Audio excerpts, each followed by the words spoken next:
എന്ത് ചെയ്യുന്നു? ഞാനോ ഞാൻ രാവിലെ ആണെങ്കിൽ നല്ല രീതിയിൽ ഒരു ബിരിയാണി എടുത്ത് കഴിച്ചിട്ട് ഒരു കോല് വെച്ച് പല്ലി കുത്തി ഉച്ച വരെ ഇരിക്കും.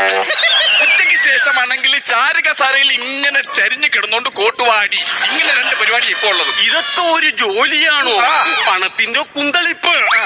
പിന്നെ കല്യാണമൊക്കെ കഴിഞ്ഞതാണോ? അല്ല, അത് മനസ്സിന് പറ്റിയ ഒരു കുട്ടിയില്ല, വന്നില്ല ഇന്ന്. അതെ.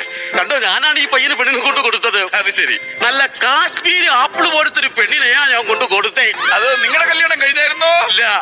കണ്ണിക്കണ്ടവർക്കൊക്കെ കാശ്മീർ ആപ്പിൾ മേടിച്ചു കൊടുക്കുന്ന സമയത്ത് വല്ലപ്പോഴും ഒരു ഉണക്കമന്തിരിയെങ്കിലും ഞാൻ പറഞ്ഞതേ ഉള്ളൂ. പൈസ വന്നാണ് നോക്കാൻ ഇറക്കാൻ എനിക്ക് പോണം. എനിക്ക് പണി കിട്ടത്തില്ല. നാളെ വല്ലതും പറഞ്ഞാ ഞാൻ നോക്കാം. നാളെന്താ?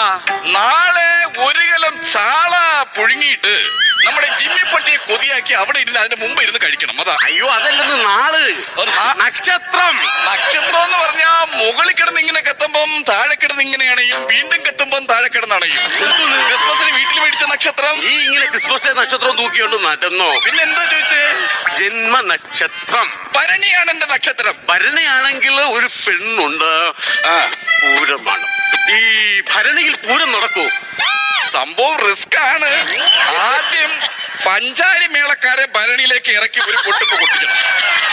എന്നിട്ട് അവരെ ഇനി കയറ്റിയ ശേഷം 2ാം റൗണ്ട് ഘോഷയാത്ര ടീമിനെ ഇറക്കി അവരുടെ ഒരു ആട്ടം. പിന്നെ ബാക്കി ഈ പരിപാടികളെല്ലാം ഈ വക്കത്ത് വെച്ച് നടക്കാൻ പറ്റുമോ? വലിയ ഭരണിയാണെങ്കിൽ ശ്രമിക്കാം. നീ എന്തുവാ ഈ പറയുന്നേ? അല്ല, ഭരണിയിൽ പൂരം നടത്താൻ പറ്റുമോ ചോദിച്ചു. എടാ, പൈസ വന്നാന്ന് നോക്കടാ ചെറുക്ക. അതല്ലെന്ന്. എന്നെ നക്ഷത്രം. അതായത് ഇപ്പം ചിങ്ങം, കന്നി, തുലാം, വൃശ്ചികം, കമ്പം, തേനി.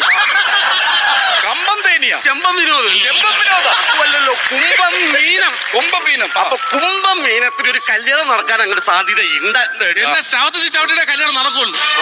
ആദ്യം കല്യാണം നടത്തി ആദ്യ രാത്രി വിളിച്ചോണ്ടിരിക്കുന്നു. എടാ, ഇപ്പൊ ഈ സ്നേഹത്തോടുള്ള വിളി കാണും.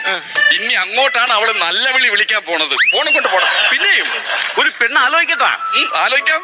അങ്ങനെയാണെങ്കിൽ കൊട്ടാരക്കരയ്ക്ക് ഒരു പെണ്ണുണ്ട്. കൊട്ടാരക്കരയ്ക്ക് ഒരു പെണ്ണ് മാത്രമല്ലല്ലോ, ഒരു മകനും ഉണ്ടല്ലോ, സായൻകുമാർ. അയ്യോ, കൊട്ടാരക്കര ഒരു പെണ്ണുണ്ട്. മുട്ടോളം മുടി. മുടി കുഴപ്പമുണ്ടോ? മുടി കുറഞ്ഞാലും പ്രശ്നമില്ല. ഞാൻ കഴിക്കുന്ന ചോറിൽ മുടി കിടന്ന അവള് കൊട്ടാരക്കര വരെ നടന്നു പോകേണ്ടി വരും.